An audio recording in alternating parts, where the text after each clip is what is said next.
Bom dia, nono ano, tudo bem com vocês? Então, para nós encerrarmos essas atividades, né, vamos corrigir hoje a tarefa que eu havia passado para vocês da página 63 até a página 67, ok? É sobre aquelas figuras de linguagens que nós vimos ontem. Então, vamos lá.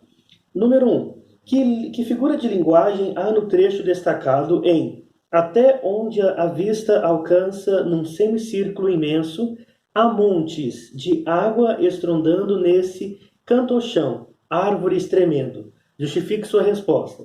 Então, trata-se então da personificação. Por quê? As árvores tremendo, elas estão tendo características, então, características humanas, né? No fato delas tremerem. Número 2. Classifique a figura de linguagem encontrada nos trechos destacados a seguir.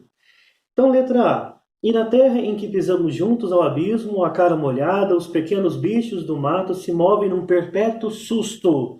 Qual é a figura de linguagem que nós temos? É hipérbole, né? No sentido não somente susto, mas no sentido de perpétuo susto. Ou seja, um susto muito tempo, né? De muito tempo.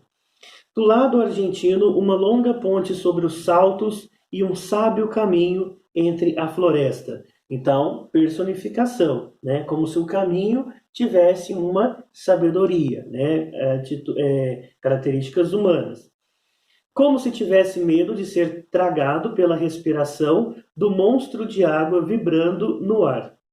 Uma metáfora, né? No sentido da comparação.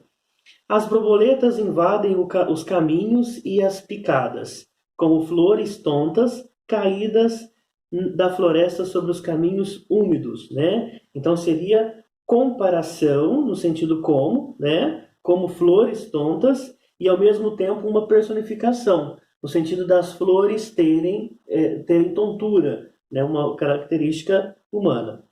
E na letra E vir nas manhãs e nas noites, vagar entre as nuvens e a espuma. Então nós temos a antítese, manhãs e noites, né? Então dá um sentido de uma claridade e a escuridão da noite, tá certo?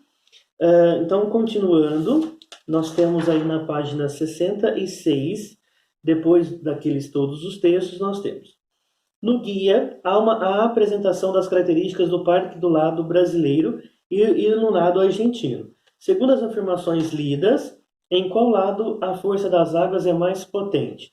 Do lado argentino. Número 2.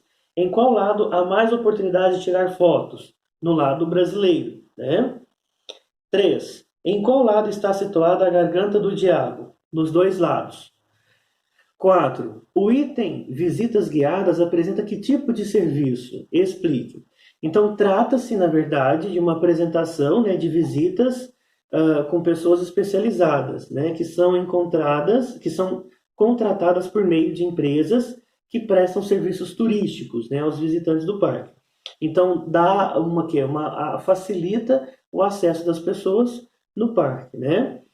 Número 5. No item Onde dormir, há a seguinte indicação: não tenha vergonha de negociar as tarifas se o hotel não estiver cheio. O que essa afirmação representa nesse contexto?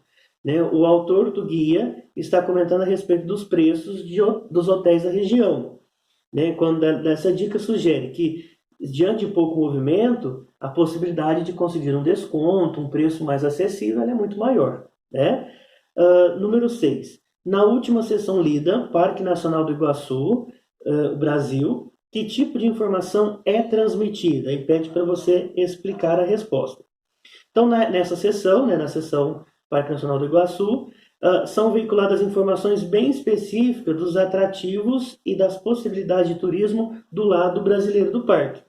Né, apresentam detalhadamente algumas atrações e dicas importantes para que o passeio seja tranquilo e inesquecível. Né? Então, é sempre bom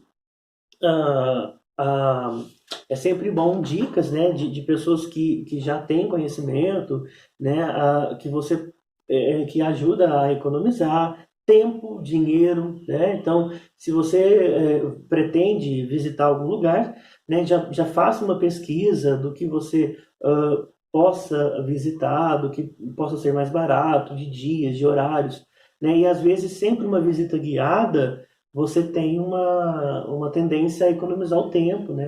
Principalmente o dinheiro quanto a isso, tá joia? Então essa é a correção da página 63 a 67 da atividade de hoje.